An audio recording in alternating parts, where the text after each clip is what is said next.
हर साल 22 मई को विश्व जैव विविधता दिवस मनाया जाता है, जिसका उद्देश्य पृथ्वी पर मौजूद सभी जीव जंतुओं, पेड़ पौधों और पारिस्थितिक तंत्रों की विविधता के महत्व को समझाना और उनके संरक्षण के प्रति जागरूकता फैलाना है।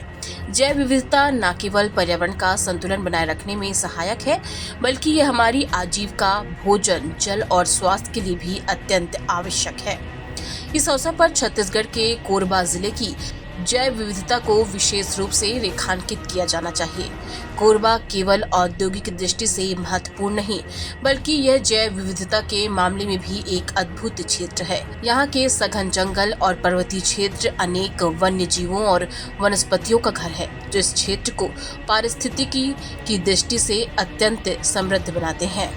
कोरबा की जैव विविधता में सबसे अनोखी बात यह है कि यहाँ किंग कोबरा जैसे दुर्लभ और महत्वपूर्ण प्राणी पाए जाते हैं, जो दुनिया का सबसे लंबा विषैला सांप है। यह गौरव की बात है कि किंग कोबरा की उपस्थिति अब तक पूरे छत्तीसगढ़ में केवल कोरबा जिले में ही दर्ज की गई है। यह इस क्षेत्र की जैव विविधता की विशेषता को दर्शाता है।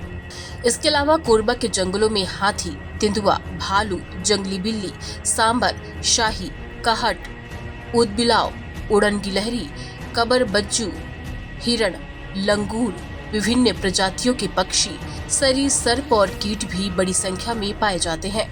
कोरबा की जैव विविधता यह सिद्ध करती है कि यह क्षेत्र केवल खनिज और ऊर्जा संसाधनों में ही नहीं, बल्कि प्राकृतिक संपदा में भी अत्यंत धनी है।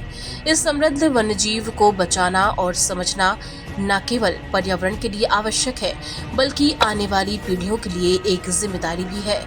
इस विश्व जैव विविधता दिवस पर आइए हम सब मिलकर यह संकल्प लें कि कोरबा की जैव विविधता को संरक्षित करने के लिए सामूहिक प्रयास करेंगे और इस अनमोल धरोहर को बचाए रखने में अपना योगदान देंगे।